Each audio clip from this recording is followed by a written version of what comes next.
Whatever people may say, Rahul, talent trumps character any day. Get the right talent, find the right talent. If I could, I wouldn't sell to ITC because we are technically an IPO-able company. We are very large now. I watch like a really favorite series. Like I watched Mad Men, I think. Like I watched all 7 seasons and 13 episodes in 1 week. I've actually stopped seeing these OTT. Suddenly realized how much time I actually have. Wake up and I play like Call of Duty for an hour or 2. Our Call of Duty is called sending kids to school breakfast. That's our Call of Duty. So it's the same thing. But Yes, it's a war zone.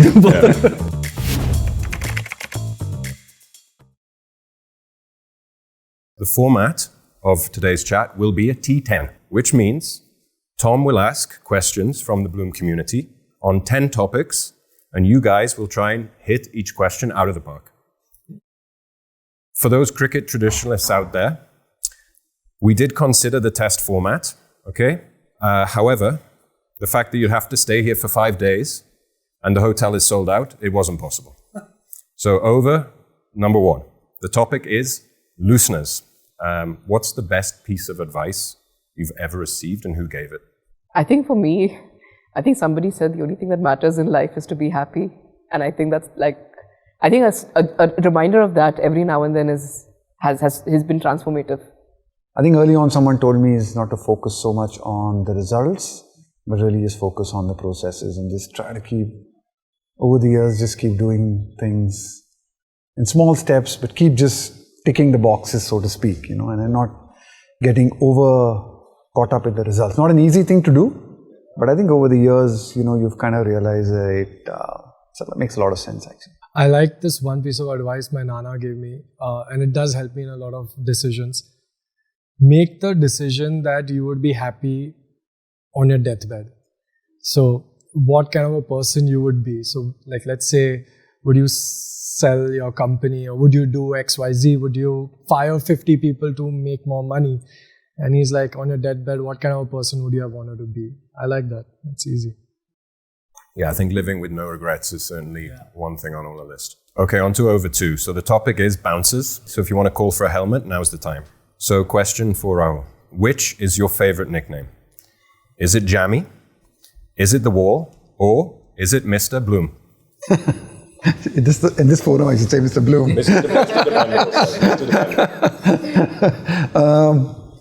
Actually, I've not really been... With nicknames, you actually don't have a choice, right? The more you get irritated with them, the more people are going to call you that. I think it's something you realize very quickly. But I think Jammy was a little bit more, because I think that's something I was called as a youngster and as a kid a little bit. So because my dad actually worked at Kisan Products Limited, the company that made jam. So typically when you meeting people and your friends, what does your dad do or what do your parents do is a pretty common question that's asked, right? So he makes jams, juice and jams is what I used to say. So that Jammy thing stuck. So that's how it sort of came about. So that's what I was called, sort of Jammy. But the wall thing, obviously I was playing, people, that's a bit unnerving, right? You have like people at the airport. The funny thing about nicknames is that like, it's okay if like friends and close people who know you call you with your nickname, but then you have people who you just have no clue or who you don't know at the airport will say, hey, Wall, or like, I'm not sure we are that close that you can, but it's all right. I don't know.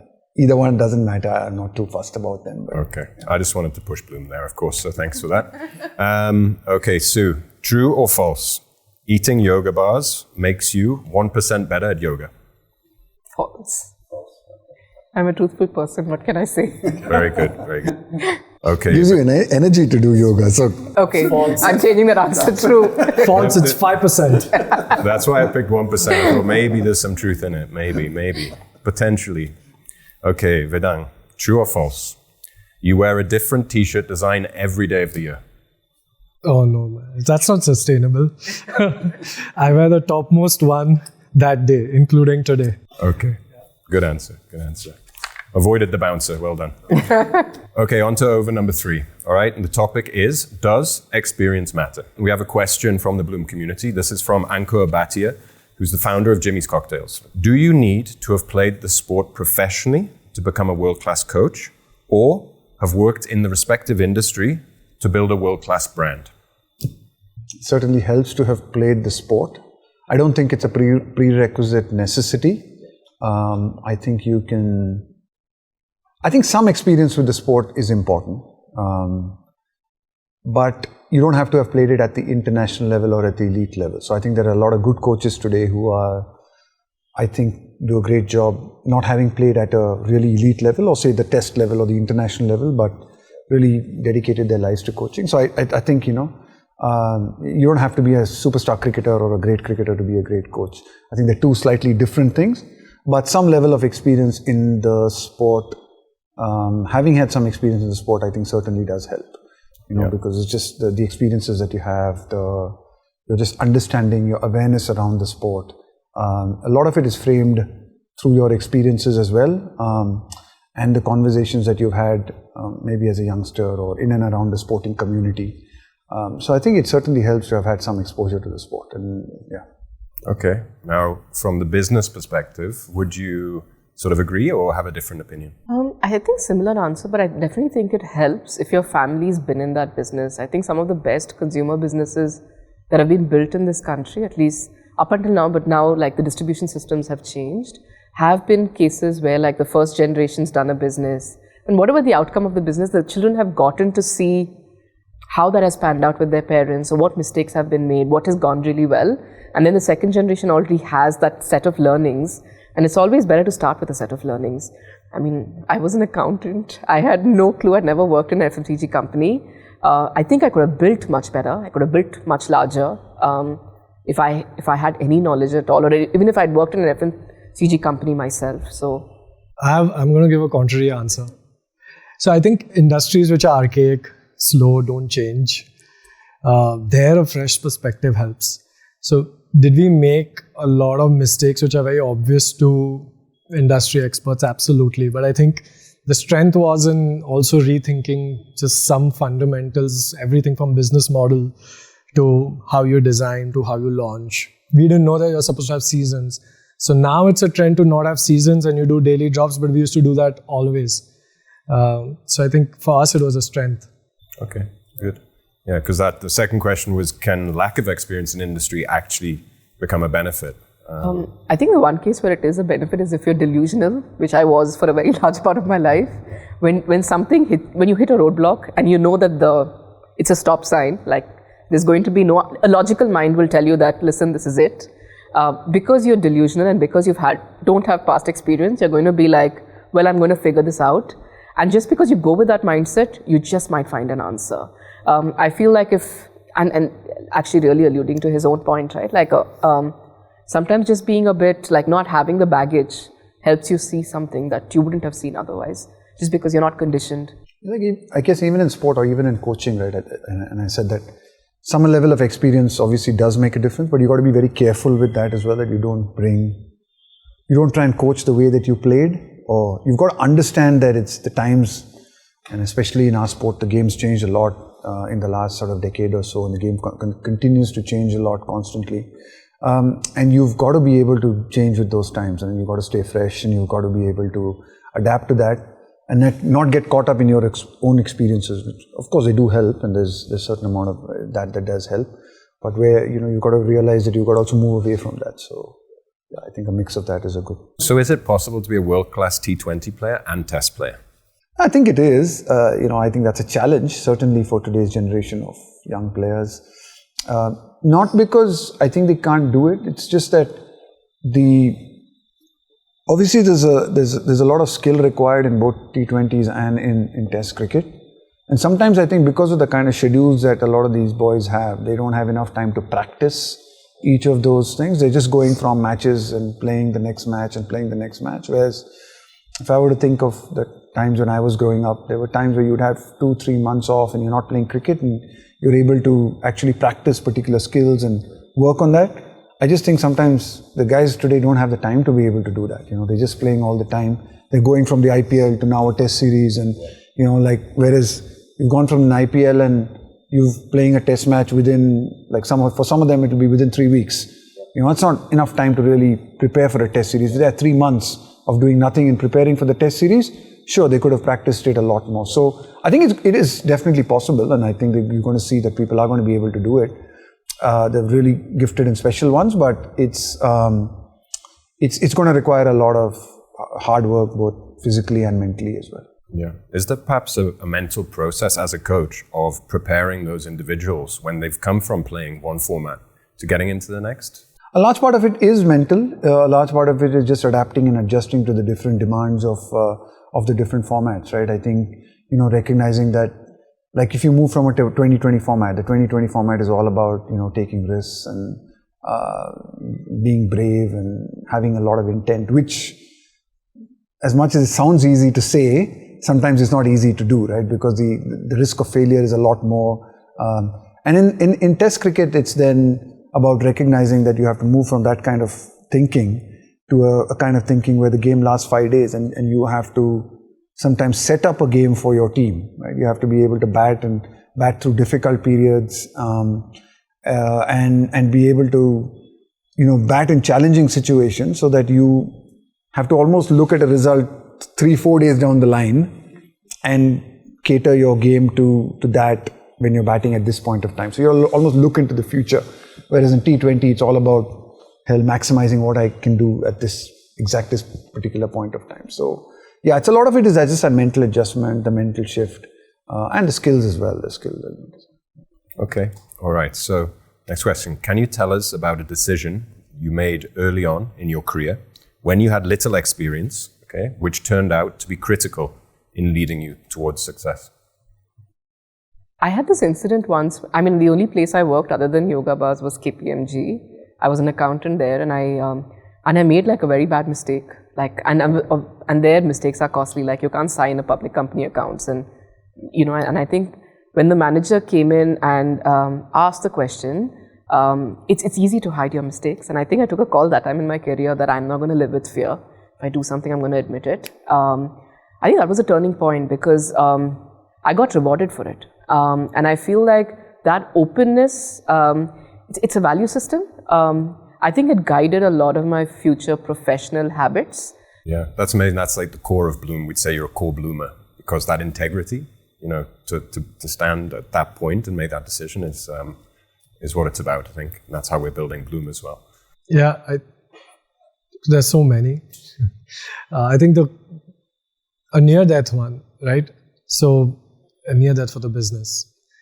During COVID, we decided, we had so little money left, but we decided that, people in the warehouse who actually are not from, Bombay or Mumbai.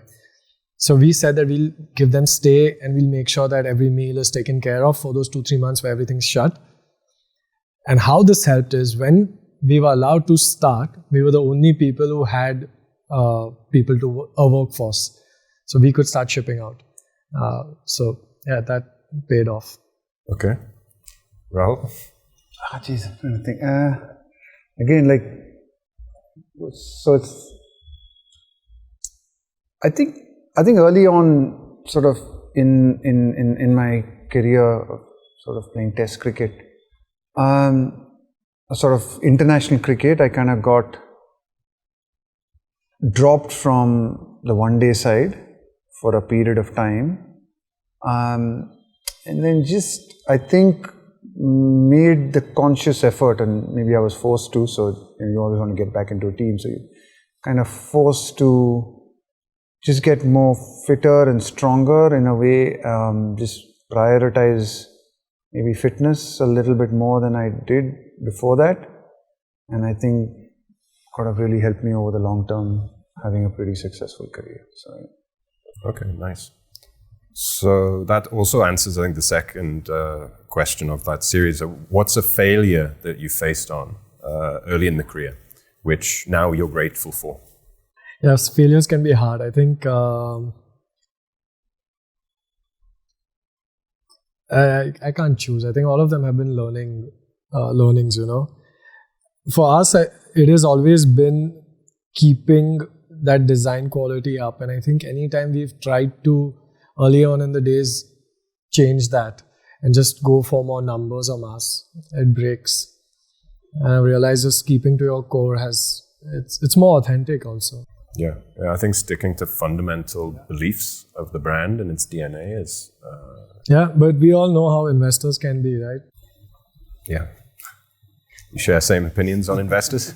Yeah, I mean, to be honest, they're right from their perspective. I mean, everyone expects return for the capital deployed, fair transaction. I'm putting in X. I want it to compound in a certain way, right? But it takes a really wise person to know what compounds if you do the right things long term versus short term. And I think most wise decisions in life have to look at the next 10 years and not solve for tomorrow or day after. Yeah, I just want to caveat, it's from their perspective. We were actually complimenting our mutual investor. But saying that, for people who are looking to raise capital, how would you suggest you go about picking the right investor based on your experience? I think set expectations correct. That's very important. Just set that expectation correct, because there will be a lot of investors who will give you higher valuations. All money is green at the end of the day. I do get it, but setting that expectation correct just allows you to have that frame of mind to do what you need to do and stick to that fundamental. I think when you don't, you've made a mistake. And imagine, Rahul, that alignment of a coach or a manager with the owners of the club must be fundamental. Because I see this being from the UK in the Premier League. You see managers who have won trophies and one season they don't and they're out. And obviously that's a big topic of debate. So would that be true in cricket as well? Yeah, very true. I mean, it's sometimes, which is a challenging part, like as a coach, because you're actually judged on the immediate results of what you're trying to do. And that can be hard as well, right? Because sometimes you're kind of building, you've got to have, you're always told that you've got to have one eye to the future and you've got to build for the future and you've got to develop young talent and you've got to have that. But then if you're being judged constantly on, okay, what now next result and win here, then that can get really hard. So I think Vedang's absolutely right. You just need to have a clear alignment on what the actual goals are, and then that's the way you function. If you choose to get into that environment where somebody tells you, look, I'm not really worried about the long term, just give me the results now, then that's what you try and do, if you're happy to do that.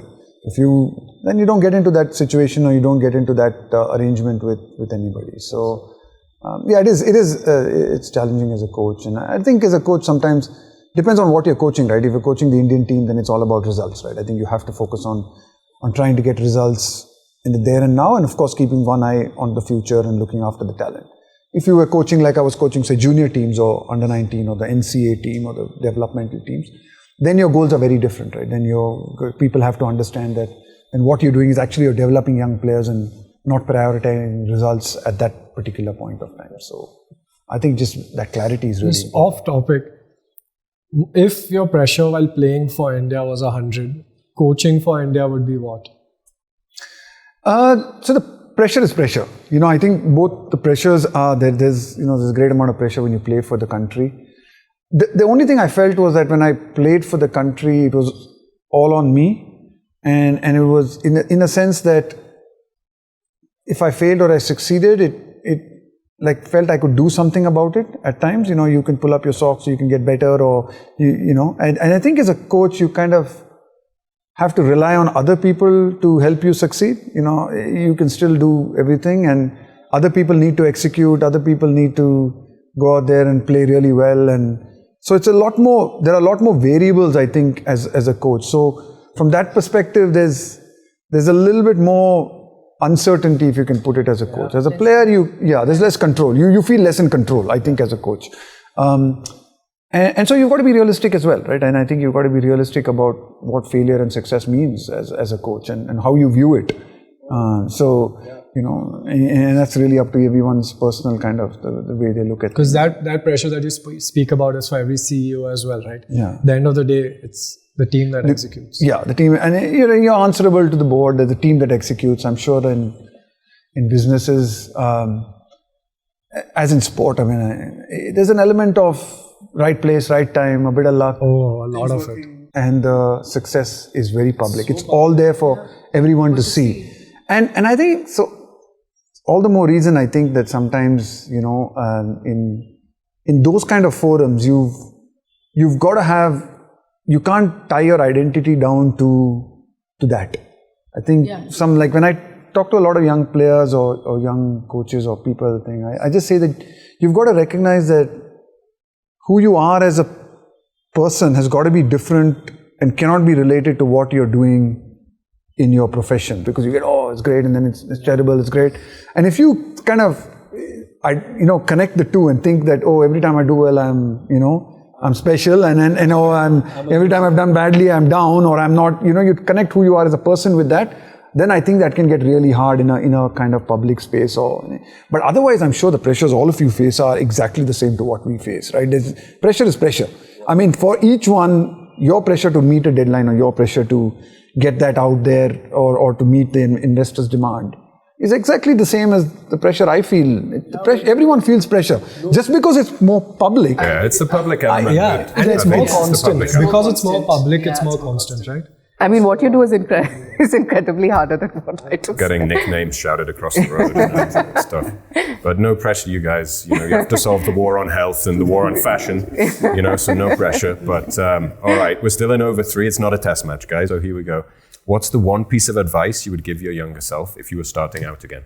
I feel like a lot of my family relied on like income I brought, etc., etc. So it was quite stressful sometimes. The credit card, like you have to pay that bill. I wish I just knew it was going to be okay. It would have been more fun then. Start later, travel more. Start later, travel more. Good one. For me, it was just to, I think, just enjoy the experiences a little bit more. I got an opportunity to travel the world and meet some fascinating people. And I think I took a long time to recognize that and enjoy it. I think that's normal for a lot of people, self-speaking. You're so caught up in the journey of achievement. Pausing for reflection is something that we, I think, learn with wisdom. But there's still time. Yeah. It's that quote, right? If I wish I knew that the good old days were the good old days. Yeah. Correct. It's a good one. Over 4. The topic is designing winning strategies. Okay, now question for Rahul from Deep Bajaj, founder of Sarona Hygiene. Okay, so winning the T20 World Cup last year with the Indian men's team was a massive achievement. How did you lay out your strategy to coach the team to victory? And is there anything you did differently for this tournament which gave you the edge? So strategy, I think, in a team environment is built along with the captain. So you have a captain and your other coaches, and I think one of the things is you have to recognize with the talent that you have, how are you going to play? Firstly, how do you want to play that tournament, right? And how do you want to construct your sort of team based on the skills and the talents that you have? We were always, I think in a tournament like that, we had constructed in such a way that we had a lot of depth in our batting. And so we wanted to play a slightly more aggressive and a more positive brand of cricket right through the tournament. And so I think we went about trying to achieve that. So I think tactically that was one of the kind of changes that we tried to do. Again, cricket is such a game that's so dependent on the surfaces, right? That the situations can change so much that you might want to play in a particular way, but you may not be able to play that. Like, for example, a final is a good example, right? You want to play really aggressive, positive cricket, but you lose 3 wickets in the first 5 overs, and then you need somebody to play very differently and change track. So I think that was also a good thing. Just having that level of experience in the team, having people like Rohit and Virat kind of meant that we knew that we could adapt. I think we were a really good team at adapting, even though we wanted to play aggressively. I think as a coach and as a captain, I think we knew that we had the strength to be able to adapt if the situations and conditions change. So I think that was one of those things that we tried to get right leading into that tournament. Anything different? Not really. Actually, we didn't particularly do anything too different. I mean, we just lost a one-day World Cup 8 months before that. And actually, we'd done a lot of things right in that tournament. I mean, we built a really good culture. We built a really good environment around the group. And so I actually felt that it just was trying to ensure that we actually recognized that there was a lot of good things happening, and we just needed to stick to it. rather than trying to change things too much and do something drastically different. So actually going into that, I don't think we did anything different. We just stuck to the process, stuck to what we were doing for the last couple of years, where we've been playing good cricket and needed a bit of luck, and it worked out. Is there a moment, either from the T20 World Cup or another tournament, when the team came under extreme pressure, but the strategy you put in place, it proved right? I just think even in the T20 World Cup, right, I think when we had those 30 runs to go with 30 balls to think, I think the fact that there was a certain amount of calmness in the group and in the team, and we had catered for that level of experience of guys who had been in those positions before, recognizing that it was a World Cup, meant that at that moment, of course we needed a bit of luck. We needed a bit of luck, but even to get that luck, I think the fact that we didn't panic, the fact that we didn't drop our heads, I think as coaches that was really very satisfying about all that you'd built. That, I think one of the things we spoke about is we fight right till the end, right? We keep competing and we don't back off and we don't give up. And that was really good to see that. The guys they kept going. It was a tough situation. It was an easy situation for heads to drop and say, oh God, here's another one, he's lost. But I think just the calmness of the leadership group and that sort of, I think that ethos of fighting and competing till the end meant that we kept competing and things turned and we were able to get through it. And so for all coaches out there with aspirations of winning trophies and tournaments, what would be your top 3 tips to building and executing a winning strategy? First have the right talent. I think that's really important. I think, everyone talks about right character and right. So one old coach of mine told me, says, Rahul, whatever people may say, Rahul, talent trumps character any day. Get the right talent, find the right talent. So that's very true actually. But just having the right talent is not good enough. So I think you need to build a good environment. You need to build, so get the talent, build an environment, I think, that allows that talent to express itself, to be, I think, where there's no fear of failure. I think in sport, fear of failure is one of those biggest elements which hold people back. So if you can create an environment where there's growth and there's learning and there's not a fear of failure and people express themselves, I think you give yourself the best chance. So, and third one is maybe have some luck. Never give up, actually. That's what I understood. Sue, over to you. So sports and business are very alike in that we search for opportunities to outplay the competition, right? So how did your experiences with clean label food products in the US directly inform your decision to address the India opportunity, right? And how did you go about developing your strategy and brand positioning for yoga bars? Actually, I don't think we started by seeing a business opportunity. I realized after business school that I am quite an ambitious person. So it actually was born out of personality. And I decided that I couldn't get a job. I went through the job interview process.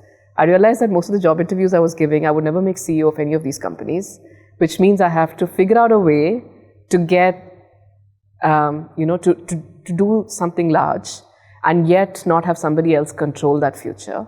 And then the natural answer was entrepreneurship. The idea of Yoga Bar came because both my sister and me used to go to the flat iron yoga class. And when we came out, she went and bought a Kind bar. And I said, listen, you know what, if it's $1 billion business, and because you study, like you see, there was Kind, there was Cliff, Kind was 3 billion, Cliff was 1 billion. We're like, this product doesn't even exist in India. And the name clicked. She said Yoga Bar, and I trademarked it with no idea that we were actually going to set up that company. I came back to India, I actually set up an accounting outsourcing company, and my mother started making these bars, and that's how I met my first investor. And when he saw this, and then I turned to him and I said, listen, I actually have a name trademark for it. He said, listen, take some money, see if you want to make this idea work for you, and that's how it started.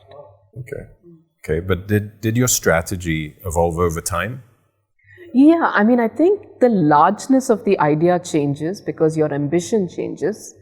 Today, my ambition is actually, if I could, I wouldn't sell to ITC because we are technically an IPO-able company. We are very large now, but obviously some things are less reversible than others. But so I'll probably build again. But I think the largeness changes with how you see outcomes happen. Like I guess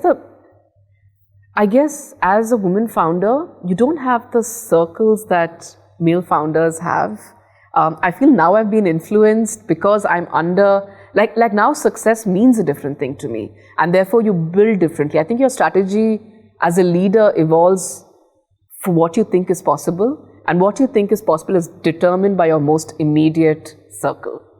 I'm not saying I'm going to be you keep dreaming larger because you look at somebody and you say, if that person can do it, I can. No, the goalpost keeps changing. The goalpost keeps changing, and the more closer your circle gets, the more you think like, oh my God, if this person can do it, I can definitely can. Like, so I feel like, oh man. Like your strategy Don't changed. start clothing. I'm an investor in Kaba, by the way. Yeah, she's starting clothing and she's going to win the World Cup next, right? He very clearly defined and said talent trumps character there. So I have no talent in sport. Okay, so looking back, what do you think were the key success factors of your strategy? I think the never giving up works across anything that you do. I think whether personal, professional life, anything, right? Like, I think that's the number one trait. I think wanting something, and you just keep a goal, you break it down into identifiable task lists, and you go about a task list. You know, the thing that you alluded to saying that, listen, small steps every day, and eventually you'll have a large goal, and eventually you'll get to where you need to get to. And you shouldn't get overwhelmed. I think those things have helped me. Like, I don't... While you set the big picture once in a while, you break it down into a series of really simple steps to achieve your goals. I think those two things. Yeah, I saw on your website shakes. Yeah, we have everything powder, now. We have plant protein. We launched plant. Which was great because it's a logical evolution towards a similar goal. So I think your goal of bringing health, right, is for me strategically the most fundamental, and it helps any new product align with it. So, okay, Vedang. Okay, so. How did your love for all things pop culture translate into a viable strategy and business model? And were you clear at the outset of what the winning strategy would be, or has that evolved over time? I say it now. I didn't say it before. But I think once you reach a certain scale, you can be more honest. Firstly, I am a pop culture nerd, like in and out. My dog's name is Hobbit, for example. I love... It's my favorite. Hobbit's my favorite. Oh my God. But... the way I used to pitch the business is by talking about the pop culture opportunity, etc. I used to talk about how India has so many people and there is now Amazon Prime. But the truth of the matter is, we didn't have much money and we wanted to be our own bosses, similar. And when we collected between the three of us, it was about 5.2 lakh rupees or so. And the only thing you could start is like, let's sell t-shirts online. So it's a pretty dumb idea, but everything dumb that works out seems like, oh, genius. Yeah. No, I think sometimes being forced into a move is that, for you, the luck you stumble upon, right? Because if you weren't forced to make that decision. I was forced to make that decision. And then if we were going to do this, we were going to go and do something that comes natural to us, which was pop culture. And Big Bang Theory was our first license because none of the big people had it because they didn't think it's big. Yeah, ironically, no pun intended. But was there any market research you did? Only to pitch to investors. See, like your gut knows this is going to work or not work. And my back was against the wall. This had to work. Otherwise, it's going to hurt. Anything you would have changed? Your gut works all the time, or? No. I think there's immense amount of luck that has to be involved. Gut works a lot in understanding consumers. That's why my TED talk, I was like branding. I feel like a lot of the way people think about branding is so cookie cutter that this is the book, this is what you do, you find a TAM, what is their efficacy, like however you go around it. I feel like in that, the gut works much better when you want to create brands. I think most great marketing people did it out of gut than data. So to budding entrepreneurs out there, what would be the top 3 tips you would give them for building a winning strategy? One would be get great co-founders or early team. And here I differ because this is more of a psychological game. So maybe not talent as much, but just people you 100% trust. I'm just trying to advise someone right now, just start. They're planning for a year and a half. And I was just like, everything you planned is 100% going to be wrong anyway. And if it is right, that's a fluke. You're going to learn more. Third thing, I think these are the main two. If I had to choose a third thing, it goes to the age-old, be humble, because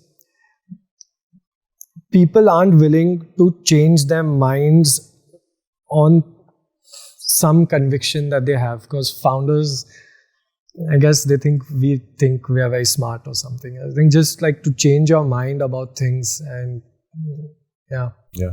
Okay. Now, you founded with your sister, so are you good friends still, or how is that?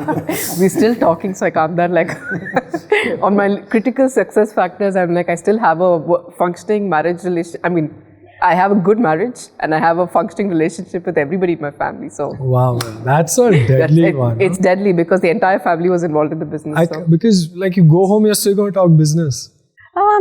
Luckily, we both like the same series on Netflix, and that helped. So Netflix saved our marriage. So yeah, that's a good top tip to entrepreneurs who I think have families and are married. Okay. Netflix and chill. Yeah. Okay, on to over number 5. Okay, and the topic is using data. You guys just touched upon one of those questions. So we live in a world of data overload right now, and it can often be overwhelming. Sometimes big decisions are non-linear, and they're often the highest risk-reward situations. So when should you trust the data, and when should you trust your gut?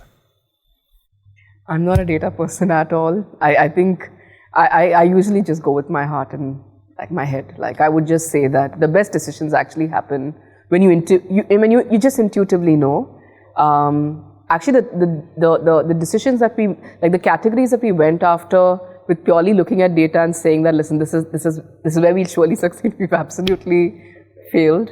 But the ones where we intuitively said, like, this is a product that I really like and I see myself eat it every day, and therefore most consumers will mirror my behavior, has worked much better for us.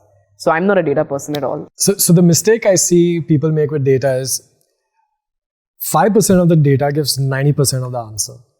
And then they will spend another few weeks, months to get that 90 to a 95. And I think that's where you muddle yourself up with too much data. There's just no value to it beyond a certain point. So I do believe, and just to club these two answers, I think data is king. Otherwise, you're fooling yourself somewhere.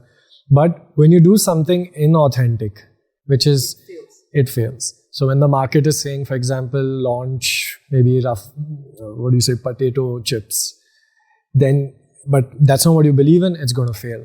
Because there's so many more nuances, right? Like packaging, this, that, naming it, pricing it. If it's authentic, it comes from like how you would want it as a consumer, and then it flows through your product.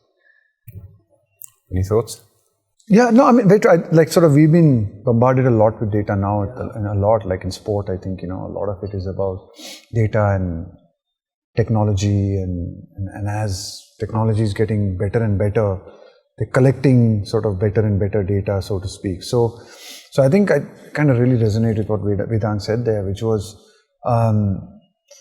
you need that data to inform you to make certain decisions, but you also need to know when to stop as well, and then to be able to trust your gut on certain things, because to then try and find that extra 5% or that, and then you are gaining an advantage from it. But I think today everyone is looking at it. Everyone is looking at it. So then the incremental benefit that you're getting from the time that you're spending at times is, I don't think, adding up. So you're competing again with people with, everyone's got the same knowledge. So then I think it's almost a case of actually now understanding is, how do I make sense of this, and what's important and what's not important. There is a certain amount of it. You can't just ignore it. I think there's no way. There's no way. Not in our sport. You can't just say, no, I won't do it. But again, I think the best things are where you have the balance of data, but you also have captains and leaders who know how to lead with their gut. I think. So just as a comparison, when you were getting prepared to play, when you were at the crease versus now, would you be sort of watching videos and things, and now actually you're sitting someone down and going through exact balls bowlers are going to bowl? And so you don't need to sit people down now. I think that's what's changed, really. It's all on these apps, right? They've got all the videos on the apps. They can click a few buttons. They're sitting in their room. and they can click and watch anything or anything they want. So in some ways, the technology has given the onus and the responsibility on the players themselves. Right? You have this, and the way we function is we don't force it on them. Like we're giving you all the resources and everything that you need, and how you use it is really up to you.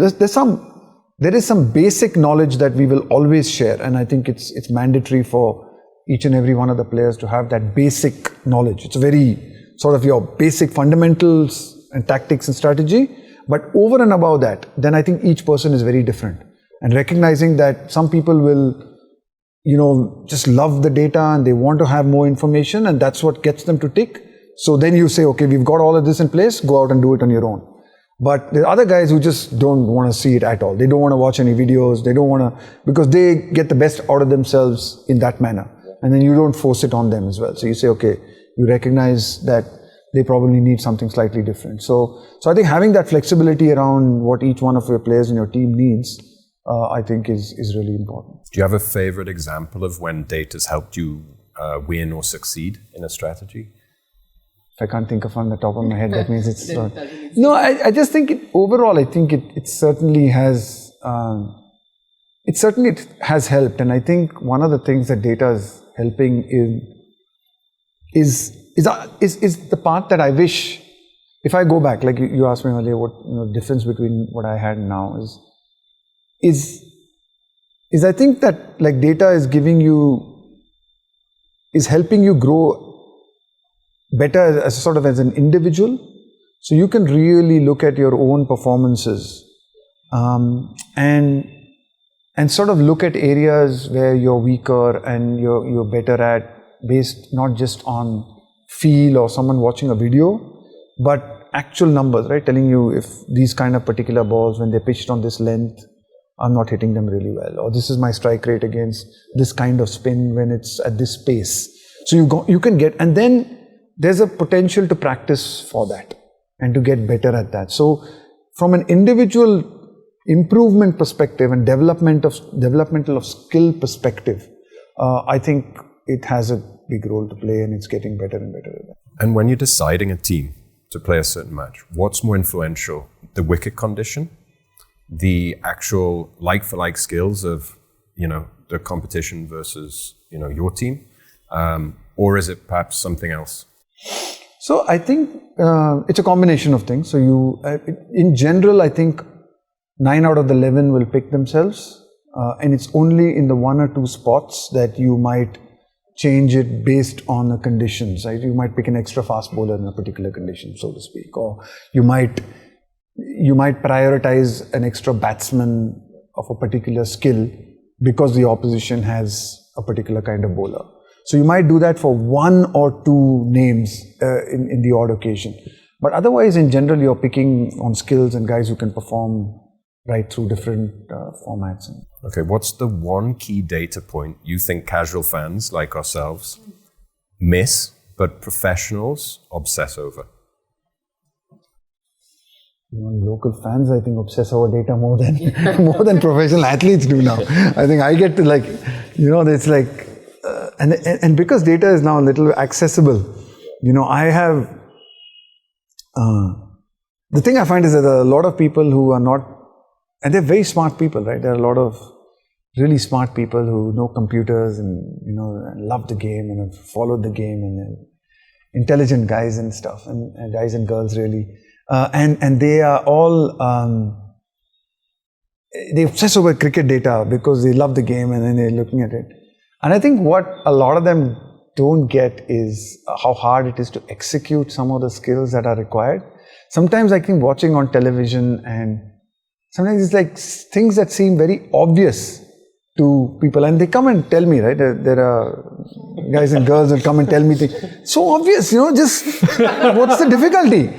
And I said, no, it's just a bit tougher than you think it is. It is. So I think it's about the execution. And I think that's the part where sometimes, the average person who doesn't have that much experience with the game will not get that. It's so hard, even for professionals, to be able to execute some of those skills under extreme pressure. So I think that's the... I can totally imagine that. Yeah, just...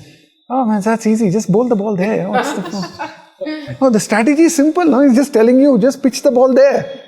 Yeah, if it was that easy, anyone could do it. I think everyone understands the sideline commentary. And I think probably an interesting one to ask off script is, when have you had sideline commentary during your business growth where people have sort of looked at you and said, what are you doing?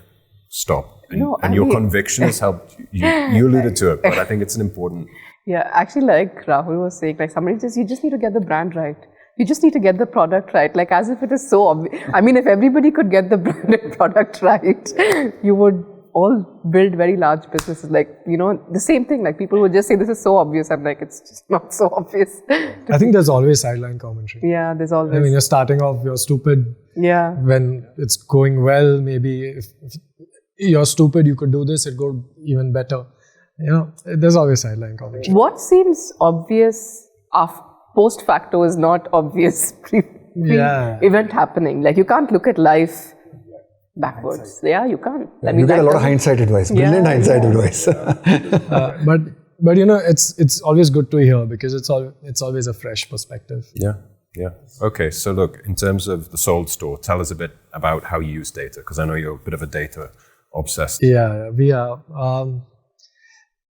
I think so. The game's changed so much, right? Like for us, we sell primarily on our own platform. So let's say if this product launches today, within the next few days itself, there'll be someone who's already coaching the team that, hey, look, this was there. It's sold this much. These many people are clicking on it. Maybe too many people are not clicking, but it's selling a little more. And then there'll be this compared to other t-shirts, and that whole thing stacks up. So the design team, the sourcing team, everyone understands what's working. I feel the one thing which we need to get better at, it's why it's working. So what will typically happen is the manager will be like, blue t-shirts don't sell. But maybe it's not that. Maybe it was the pricing. Maybe it was the design on the blue t-shirt. Just giving an example. We've gotten much better at it now. So the world's so new. Before probably there was some designer with some crazy idea and they would say this. But we've actually combined these great designers with this great data, and that almost becomes instinct after a few years because you start understanding what's selling, why it's selling, how much it sells, etc. Yeah. And how obsessed are you on the UX design of the website, and does that evolve based on the data coming in? No, we used to be more obsessed than we should have, and now we're not. We've realized, look, not a tech company, product company. Okay. So what's the one metric that you obsess over, but investors don't talk about enough?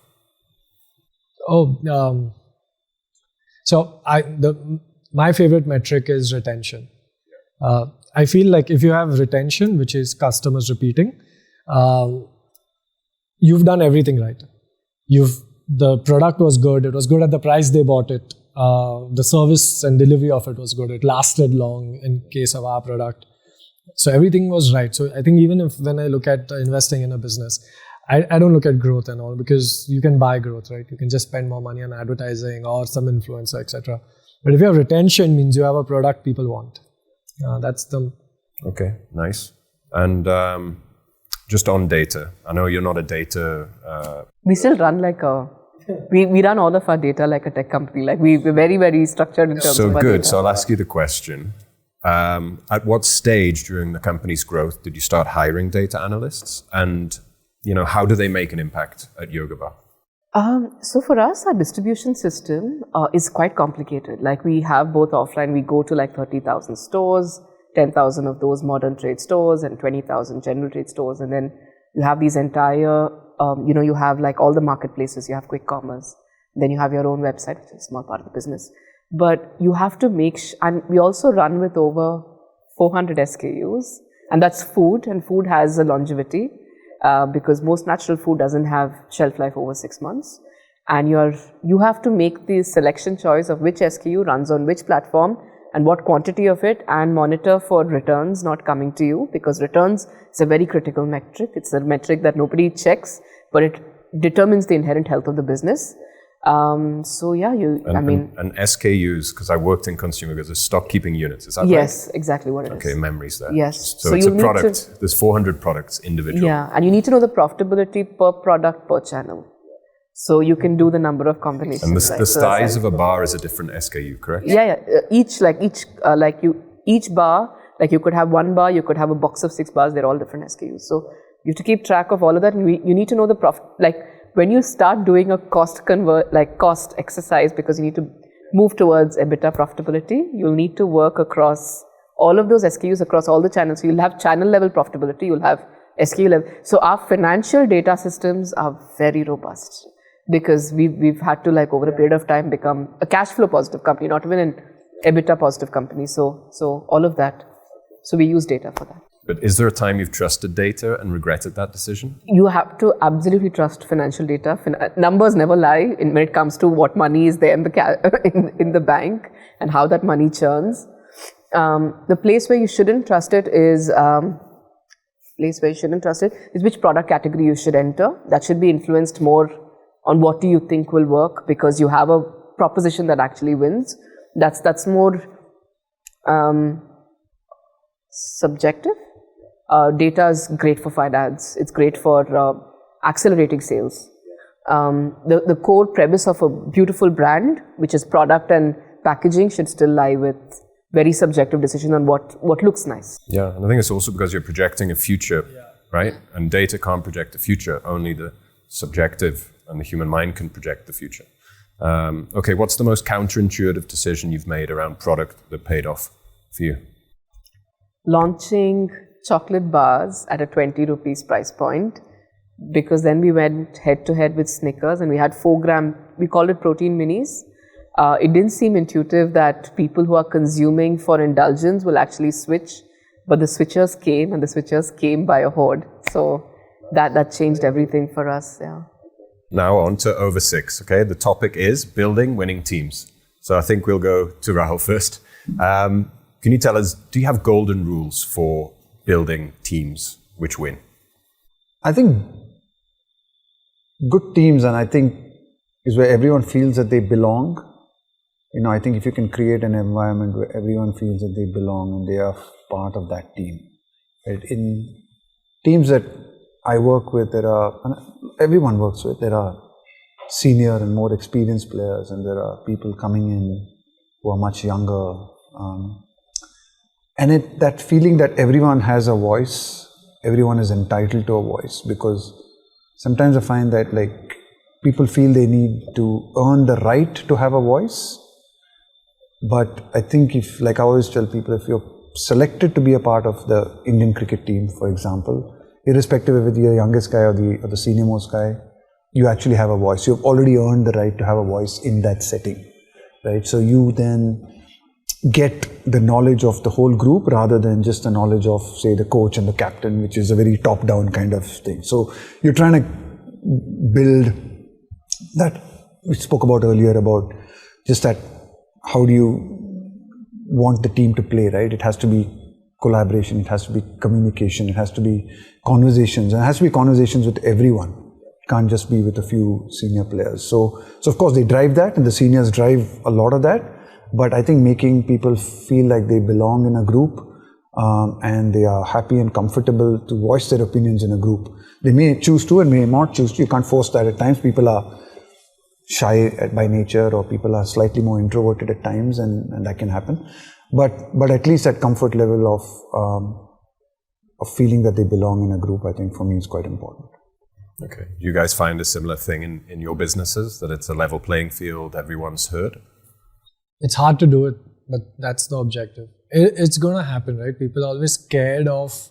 Maybe our teams are smaller as well, right? So we are a team of 15 on tour or 16 on tour. That's still phenomenal if you've achieved it, because people are always scared of sounding stupid in front of, like, say, you or Rohit or something. So they're not going to say something which is contrarian. And if you manage to do it, I think it's a great thing. Yeah, I think we have more time with people as well. We have time with people in different settings. I think because we are with people, well, day in, day out, really on tour, right? Breakfast, dinner, lunch, you're traveling with them. I think it's a lot easier for us to try and build those environments. You're right, though, of course, it doesn't always happen and it's not easy for people to. I think if you end, I think in a business context, if you're a certain kind of person, I would definitely say we were quite successful in, if a stranger walked into our office, you can't tell who's who. You just can't tell. You won't know anybody's designation. You will think everyone sits on the same floor. I'm probably the one who smiles the most. So mostly people come to me for direction, which room can I take or whatever, right? So I feel that culture setting of equality is easy to establish by just being a certain kind of personality. But I think integrity is quite important. I don't know if everyone can always feel comfortable voicing a contrarian view. I would say we've kind of achieved that because it's a very, because you don't get penalized for the things that you didn't try. You actually get rewarded. It's okay to make mistakes, but it's not okay to not try anything at all. I mean, and that's culture setting. I think you said it before, it's counterintuitive. You were rewarded for being honest for something you did wrong. Yeah, we replicate that. I mean, there's a cost to not trying. Yeah, but I think that's where management proves to their team, this is the environment of safety. You can make a mistake, perhaps. Absolutely. I have two very good stories on that. So the person who joined our team first and our first designer, both are still there. And both have said the story during our last... So when the person joined for our warehouse, he came in and I was in shorts and he's like, okay, fine. At this company, at least there are people like me here ready to work. And so he thought I was with him in the warehouse itself. And he didn't realize this for a few weeks. And the first designer, who's still there now, she heads it. She said that I was very irritated with you for the first 2 weeks because I was wondering, why is this other guy giving me feedback on stuff? Why doesn't he do his own work? Because she didn't know I was one of the founders or something. So we do keep that. Unfortunately, that's not the case now. I think everyone knows who I am. On team building, I've realized that great people like working with great people, and if there are people who are not as committed, then there is just friction and it's a bad experience for the person who's doing well and the person who's not doing well. So a little different for us, but it's very important that you make those hard decisions early on, because that's what kills those mad geniuses from doing the best, because you are setting a precedent as a leader that even this level of performance is okay and it's acceptable. I think that's one key thing I've realized, that the standard needs to be set, because as a leader, whatever standard you set is most likely going to be the same or get diluted down. So people who keep that up or lift it are very important through the way. Yeah. Okay, so on that note, a question from Nitin Saluja, who's the founder of Chayos. So, Nitin, so as a coach, how do you push your top world-class performers to be even better? Funny thing is, you don't need to push these top world-class performers, actually. Because, that's the one thing I found, right? These guys like the Kohlis or the Bumrahs of the world, they actually don't need to be pushed. And I think that's the greatness, and that's why they're at that level, If anything, what they want from you is probably just to be a sounding board at times, and I think just to be able to shoot some ideas, to share some thoughts, just to be sometimes a comforting voice at times, or just to challenge them a little bit more on certain things. But I've never really, I think, had to push world-class performers, and I don't really know how to do it, actually. I mean, I'm not really sure how. So these guys, I think they're incredible, and that's, if anything, you've got to sometimes slow them down and tell them take it easy, right? You can't, and I think that's sometimes the challenge we face, right? Facing that balance between, it's not really a work-life balance, because I think at that level, that elite level, it's hard to get that work-life balance. It's, as much as people say we need to find it, and we think we find it at our terms, right? No, I think I found the balance. It's best to ask your family whether you've actually found the balance or not. And usually the answer is very different. But But I think what you're looking for is just that balance of understanding when to sometimes be able to switch off and to be able to, what is enough training and enough practice and how hard you need to push yourself where sometimes it can be almost too much. So yeah, if anything, you're almost trying to use your experience to be able to guide some of these guys to be able to know when to back off at times. Yeah. And do you guys find that in your respective business with your top performers, who are often the ones that are the experts in their particular department? You know, do you keep pushing them, or are you also being dragged forward and holding them back? How do you see it? I'm going to just flip it a little. I think honesty is key. So as long and then honest appreciation. So the pushing probably happens with more honest appreciation and honest feedback also at times. And because these people, any top performer actually wants feedback to keep getting better. I think so. Our job becomes this. As he said, you can't motivate people who are already driven like this, right? Like, what can you do? I think you can help them. You can't motivate them. In our organization, we end up having something like honest accountability. So everyone can ask everyone questions. That's just the way it works. So whether you're I don't think it needs to be visible to, unlike a public sport, it doesn't need to be inherently visible who is a top performer, because you want to as an organization believe that the whole organization contributed to where we got to, right? And everyone had a role to play. So we'll have these forums where everyone can ask everyone questions, and that accountability, I think, pushes people forward, because you also want to present the end goal is to make sure that you give everyone in the organization comfort that everyone did the best job possible. I think that's all is the expectation. Like, make sure that you give everyone enough comfort that you're leaving the room and saying, there is not so much more we could have done. This is the best we could have done. Because sometimes top performers don't have outcomes, but you should have tried, I don't know if this question is going to come later, but these top performers, Rahul, they must be coming with their own quirks at times and big egos. So you're right. One second question from Joe Phelan. He's Executive Director, World Business Council for Sustainable Development. And his question is, can a great team accommodate big egos? And as a leader, how do you manage those top performers who are not necessarily the best team players? So I think you've got to have some basic, I think, non-negotiable rules, I think, set in any team or any environment, in which I think you've got to be very clear, irrespective of who that is. Those rules or those behaviors, so to speak, if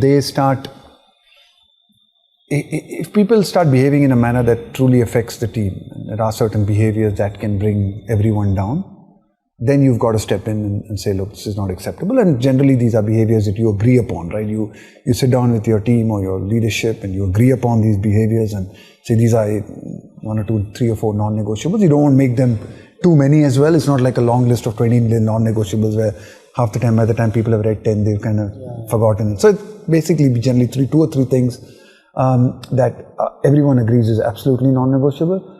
But over and above that, I think you've got to give room for some of these geniuses to be able to do what they need to do, right? I think that flexibility is really, really important, because people are geniuses for a particular reason, right? Because they're slightly different. They just think about things slightly differently.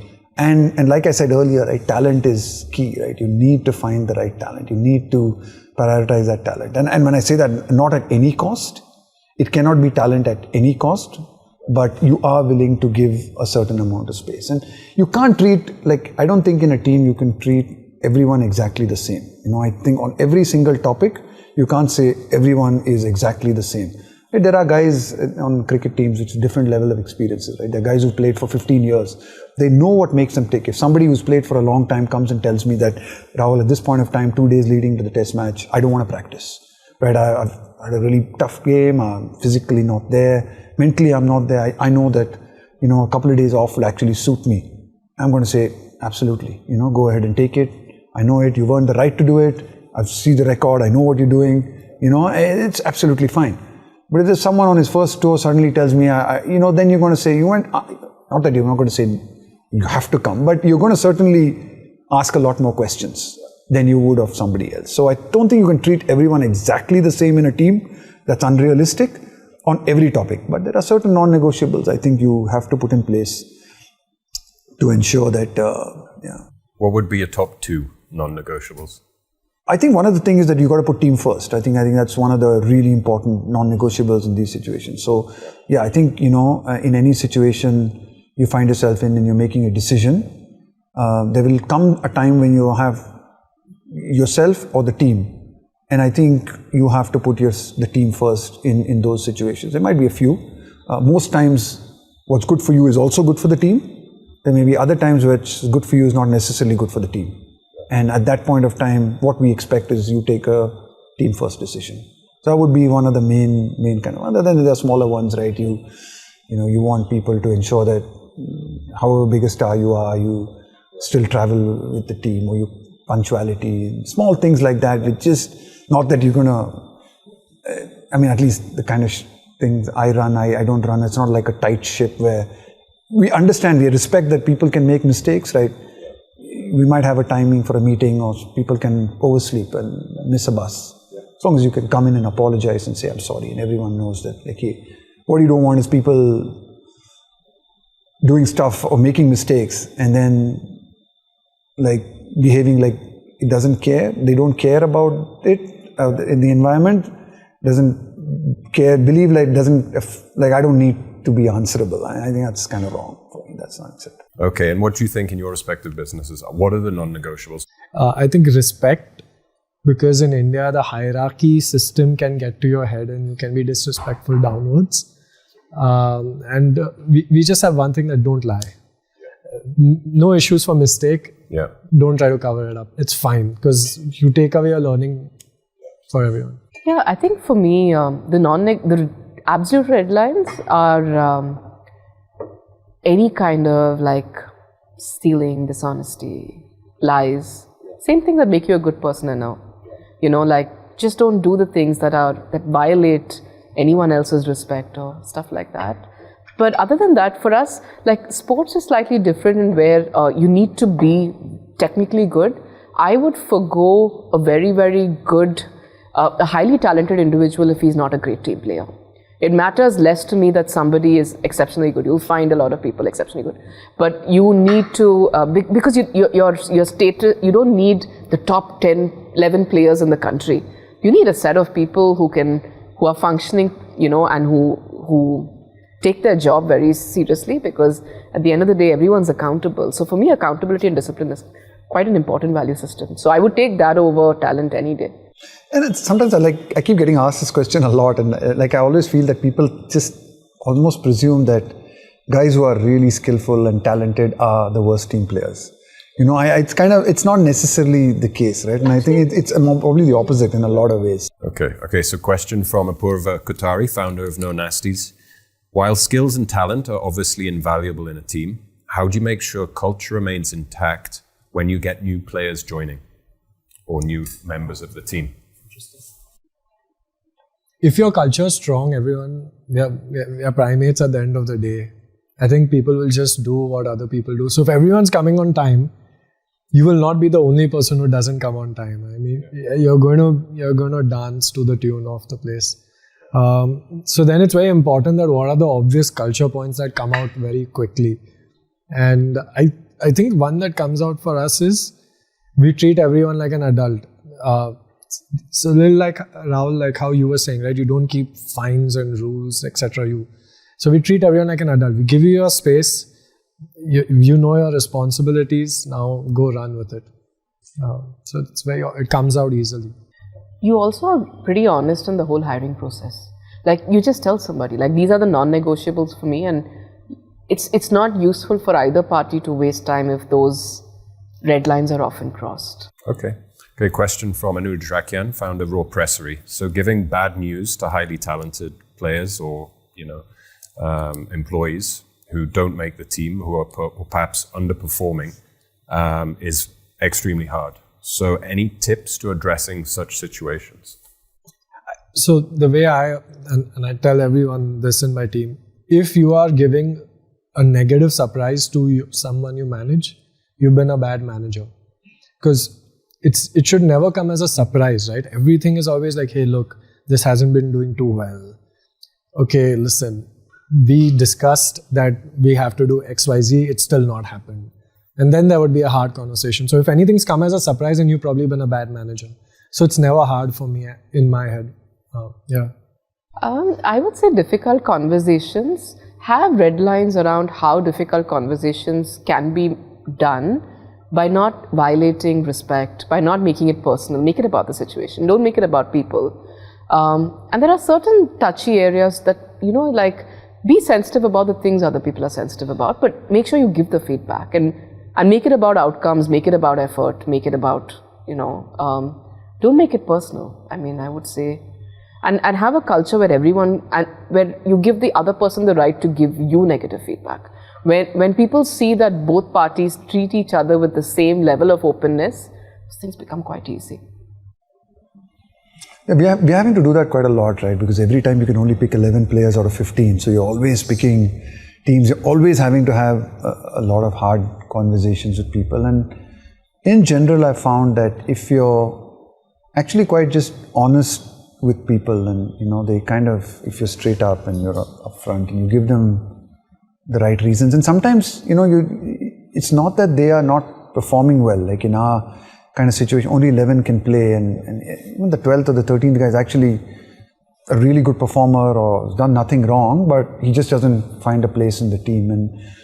And I know fully well that given an opportunity, this guy, if he played in the team, would do equally well, but they can only be placed for one wicket keeper, so to speak, right? And but you can't do anything about it. So you just got to be honest in those situations and say, look, guy is there, he's performing, he's done really well. You'll have to wait your turn and be patient and develop your skills and keep moving on. So I actually, now that I empathize, I feel like this would be the hardest part of it. It's emotionally the hardest part because it's one of those toughest things, and you see how hard they work. And because a lot of this selection and non-selection is public, right? You know that, when you're picking, say, even people, there's so much of excitement when somebody gets picked in a team. For example, an IPL team. There's excitement in his village, and then they come to the IPL. And then they're not getting picked for game 1, game 2, game 3, and then they're getting calls from family and friends. Arey kya yaar, select nahi ho raha hai. And it can be tough on them. And then you see how hard that is on them. Okay, last question on this over. So what's one locker room ritual you think could work wonders in startups and businesses, if you have one? I've never been in a startup in a business. I've started nothing. I'm sure these guys do everything that you would do, man. I mean, you would, I'm sure you'd get together before every practice session or huddle and just... Would it be the captain's team talk or the coach's team talk before the match starts? Captain should have the last word before the team goes out onto the field, right? It should be the captain has the last word, and we should respect that. So that's just one of the things that I do. I'm sure, like reviews and stuff. I mean, I'm sure everyone reviews things, and you'd have locker rooms where reviews. And I think one of the nice things we do is we always acknowledge people when they make like significant stuff happens in teams, like when people make a debut or when you hand out a cap. It's a really, I can still remember like being handed out my first test cap, right? And I think it's like a dream come true. So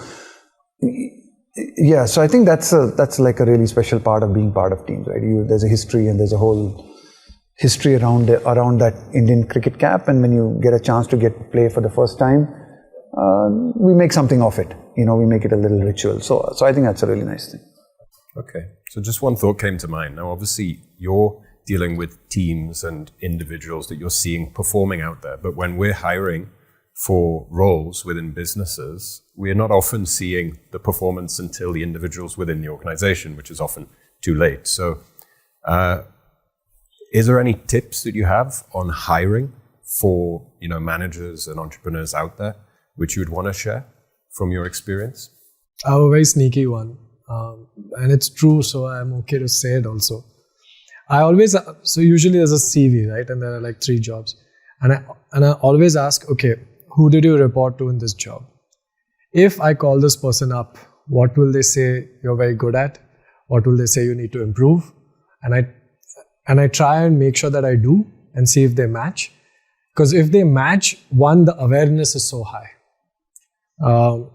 And then you look for a pattern on what were they good at, what people are saying good things about them, what are the areas for improvement. You see that pattern, and I think that just gives you at least that shortcut to the question you asked, like, because you don't know. The other thing I've started doing is I've asked a lot of these senior people to start consulting. Come consult. You can just see whether they're doing just like 3 things or they're just diving in. I think for me, I try to find out what people's intrinsic motivation is, because I know that I will have to hand out something that motivates people along the journey. So I think intrinsic motivations are very important to learn, because it's the way you get the best out of people. And at the end of the day, you need to rally a team to give their best. And motivations constantly change. So you also need to keep tab, because someone's intrinsic motivations today can be one thing, but constant chatter, like maybe like when someone's having tea, it shouldn't be too obvious, but you need to understand what inherently motivates people. Yeah, I think aligning the individual's goals with the company's goals is the sort of most fundamental piece if you're looking for someone to work for a long time in the company. But those are some interesting hacks. Definitely be using those. But if you're looking to hire someone from college, do you all guys hire people straight from colleges and that kind of thing? Yeah, absolutely. So then you don't have any background, right? We don't expect much either. But then it's more about ambition, right? That's about ambition and where do you want to go in your career? Where do you see yourself going? Try and probe more about the 5-year plan. Is there a 5-year plan? Is there not a 5-year plan? Just to unlock what's behind the doors. Loyalty to an organization is very determined on the situation in which somebody joins you. I've seen one thing, because you spoke about being a woman entrepreneur specifically. I think women entrepreneurs have higher loyalty in their team than men entrepreneurs. And I don't know why. I've seen this throughout. Like they're all part of a family of sorts, an extended family, come home, we'll all, they're just more... No, actually, I'm not that person. I actually, if someone's upset about something, I'll deal with it. I'll just say that I understand you're upset. Let me know if there's any way I can make it better. So you always come from a place of understanding. Just because maybe it's a woman thing. I don't know. Like, you have to come from a place where you need to understand why people feel the way they feel, and therefore you build better loyalty, because because people always feel that they can trust you. And you always come from a place where saying that no emotion is actually irrational. Like, it's okay to feel it. I think once you're married for a while, you'll start to understand how to think like the other side. It's something that we'll talk about after this. Yeah, that probably got some not tips. yet married. Yeah, that jujutsu hasn't yet. On to over number 7. The topic is leadership mindsets. Okay, so we've got a question from Nitin Dixit. He's the founder of Greener Cafe. Have you ever been in a position where your career or business was at breaking point and failure looked imminent? And what did you do to pull through? I was about to say all the time. I guess that crazy optimism, right? Like, the word delusion. Yeah. And you just say that you don't have an option to... You don't think of it as an option statement. Like, you just don't see... You break it down into small problems and you say that what can you solve for which is under your control? Stuff that you can't control, but whatever you can do under your control, that list can keep increasing every day. Like today, what you feel is a number of things that you can do to solve it will not be the same things tomorrow. There will be another list. Some of these will become not under your control. There will be more things that are under your control, and you keep solving it. I feel like I work best under pressure anyway. So yeah. I like it being to. Everyone's so different, and every challenge is so different. I think. None of this is going to be prescriptive. At best, it's a story, right? I guess COVID was hard. When an investor backed out like a week or two before signing, that was hard. A few of such stories, and you overcome it. Yeah? If you have great fundamentals in your business, all of these things, you can take shocks. It's not a problem. But you had the inner belief that you were doing the right thing or did you doubt that? How? I think there's a healthy amount of doubt that you should have. because at least to rethink. But the belief that we will do this is always there. And also, when you have 3 people, none of us will let the other person let the belief go. Like, we are going to be like, okay, come on. Yeah. Makes sense. Anything, Rahul, from your career? I mean, there are moments, right, in your career when you, like I said, I was dropped from the one-day team early on in my career, 1998. Like, there have been some tough times, 2008 and 9, I went through a difficult period in Test cricket and kind of felt that I was probably 1 or 2 innings away, bad innings away from getting dropped. But I think you just keep playing, right? You just keep trying to do the best you can, and you keep pushing, and you keep never giving up, and then it's kind of selections, right? People, you get the performance, you keep doing. Can't think of something drastically different that I did, or I think just stayed with what I was doing, and maybe just worked a bit harder at times, or maybe worked less harder at times, right? At times I felt at times I had to back off, and because I felt I was working too hard and I was putting too much pressure on myself, and just sort of learning how to back off, and doing that kind of stuff, I think, has helped. Okay. Question from Rahul. Question for Rahul. This one's from Aditya Varshney, founder of Barecha.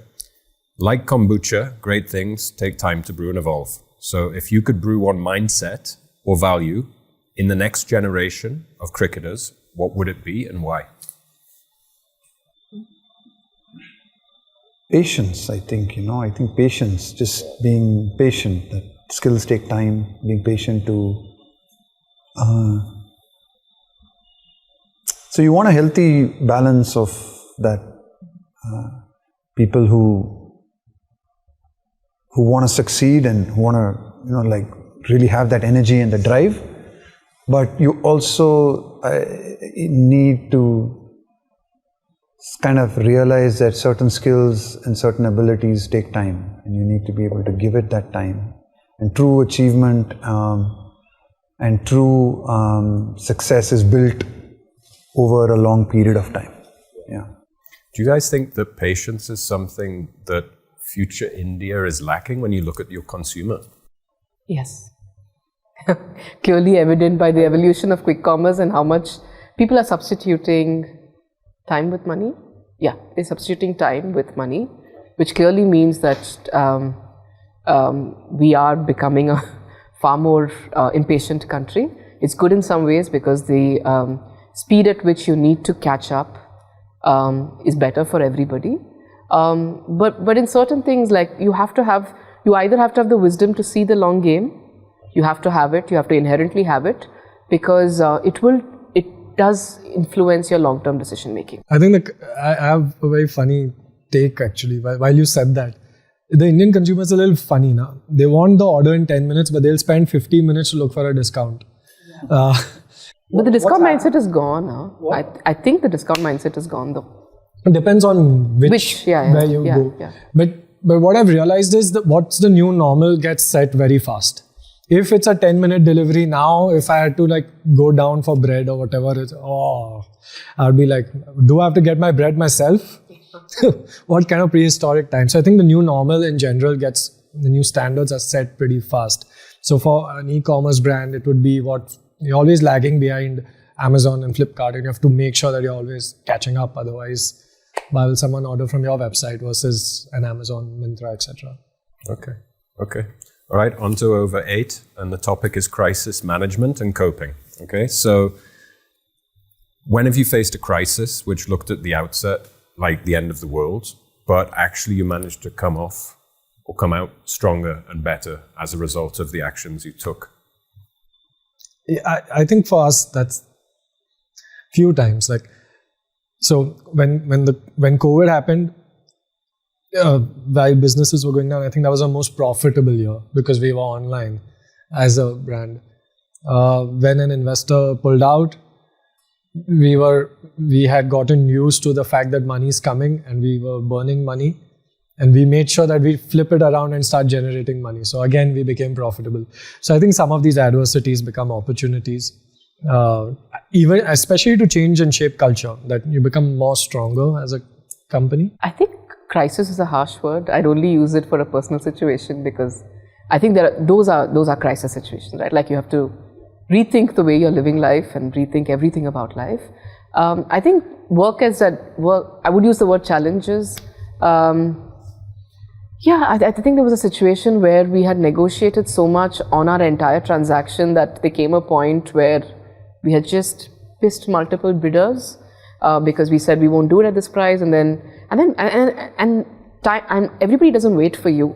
I mean, people move on to other things because you're not the center of what everyone else is thinking about. And I think the whole process, really taught us humility, to say the least, and to also, you still need to find a way out. And I think you get back on and restart the process. So during our whole bidding process, we went through one round, we rejected multiple offers, and then we realized that you can't actually go and do a VC fundraise once you've actually started a strategic process. It's not an option available on the table because everyone knows you're going to sell. And then you go back to do a strategic process, which is also really hard because you've done the VC round, and then, but you still, you have to find a way. And through that process, we just realized that, you have to optimize for the situation you've put yourself into and make sure you find a way out. Is there a go-to framework for making a decision in these high-pressure sort of situations that you guys have? Or is it independent? I think, like to Dravid's point a bit earlier, in a very high-pressure situation, you actually do what's most intuitive to you. He said, right, like some people will just tell you it seems so obvious that this is what you should have done.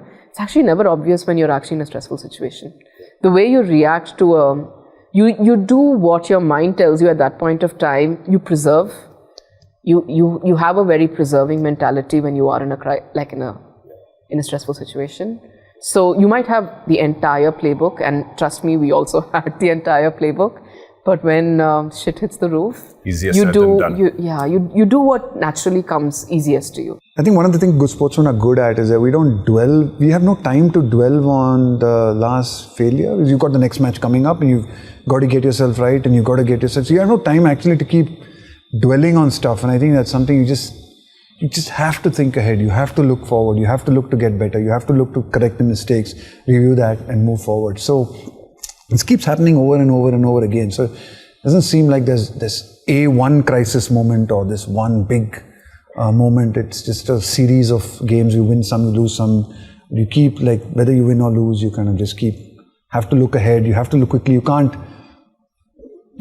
just keep celebrating too long, and neither can you keep mourning too long. So you have to move.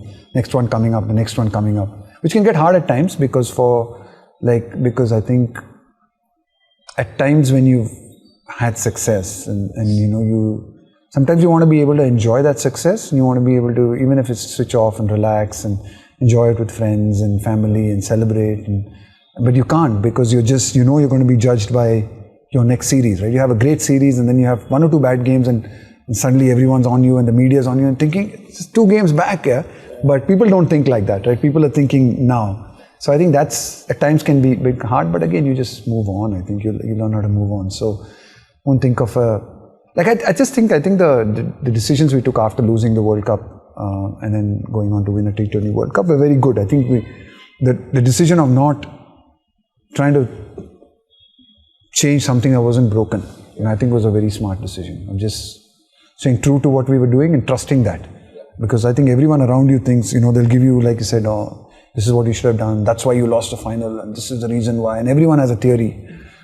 But, you only, people around you and the guys, that maybe not. But it's hard to explain to people because they're so set on their theory. Yeah.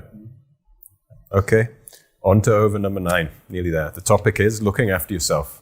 All right. So managing your physical, emotional, spiritual, and also mental health is very tough when you're an extremely busy leader and coach. So what's your top 3 must-dos in a daily routine which keep you at your best?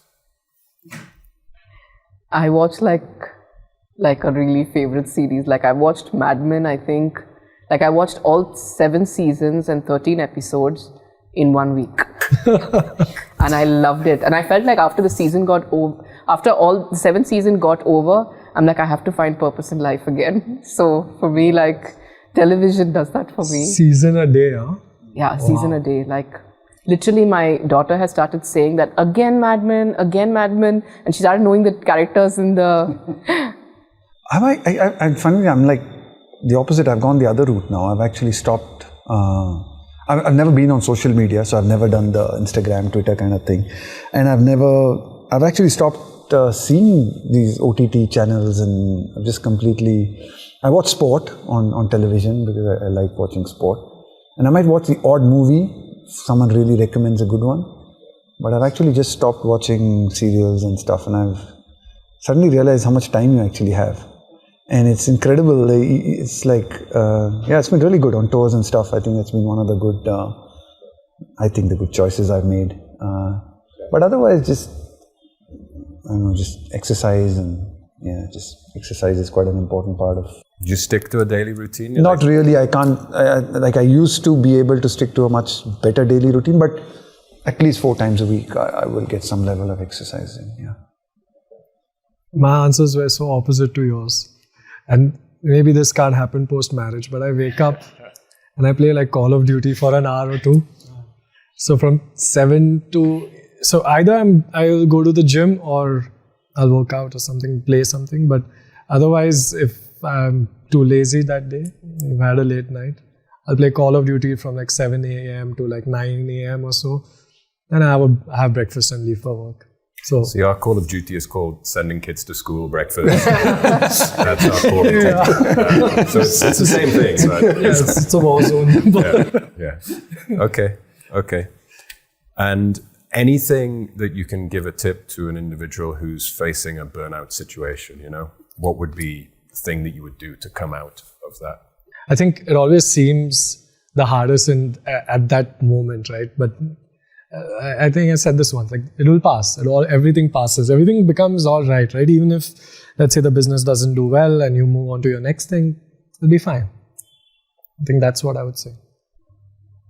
I think I like what Rahul said on saying that your work identity is different from your personal life.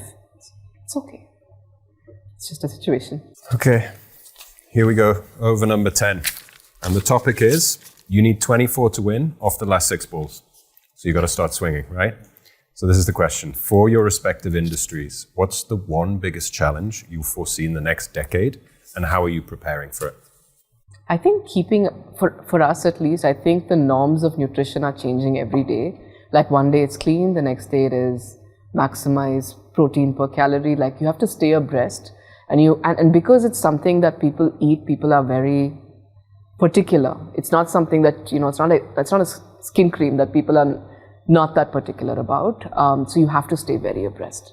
Like you need to know the trends that are there everywhere and really deal with competition. Yeah. Hyper-competitive category that we kind of operate in. We're very much from the soul, right? Like all our design, our language, our marketing, right?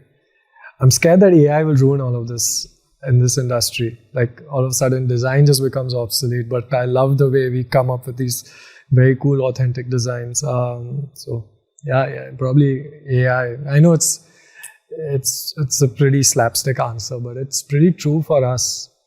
Most businesses, I would say.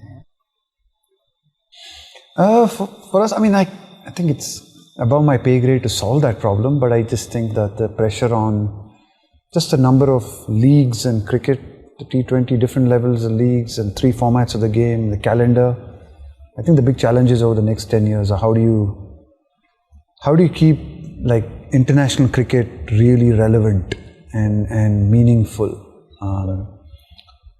And like we're seeing even with certain retirements now and people retiring earlier than they potentially should, especially not so much Indian players but other teams, to prioritize sort of franchise leagues and how do you keep international cricket relevant. It's going to be a big challenge, so I'm sure that the solution to that is probably above my pay grade and it's not easy to answer in one line or one sentence. But yeah, I think from a skills perspective, I think as a coach, you're kind of preparing people to be able to succeed in all formats of the game. So you want to find a way to ensure that you're giving young players skills to succeed in the different formats of the game that they have to play. Yeah. There were a lot of people who wanted me to ask about Test cricket, and it's a very difficult topic to sort of comprehend. But I think the fact that patience is becoming sort of a challenge that's potentially linked to why people are not willing to, watch a game for 5 days. Yeah, it's becoming harder and harder, and there's still a huge amount of interest in Test cricket. And I think it's incredible that I've really been. People keep telling me that they're not able to watch 5 days of Test cricket, but they follow it. They follow it greatly. So it's a slightly different way of looking at it. I think there are a lot of people who deeply follow Test cricket and understand its value, but they're not able to obviously sit in. We've gone from like my dad's generation of being able to actually go to a Test match and sit and watch for 5 days, to maybe our generation of probably being able to see it on TV for 5 days, to now obviously not even having the time to be able to do that. So I think it's related time, but people still follow it, and people I think still understand the beauty of the game and its rhythms and its flows and identify with it, but they just don't have the bandwidth.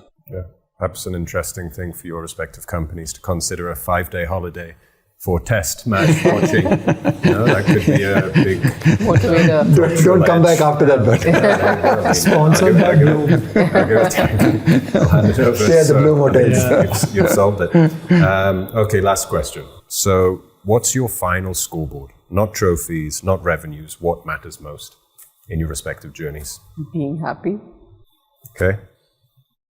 Yeah, I think it couldn't be more than that, right? I think just being happy and just growing constantly. I think for me that's just, you just want to keep growing. I think that's important. We started the company to look forward to our Mondays. It's called the Soul Store because we wanted to follow our soul. So as long as that keeps happening, that's my scoreboard. The longer that happens, I think that's the scoreboard. Fantastic. Okay, super. Well, thank you once again for a brilliant session. I think we've uncovered some fantastic insights for the Bloom community. So all the best for a safe journey home. And we really look forward to welcoming you back to Bloom in the near future. Thank you for having us.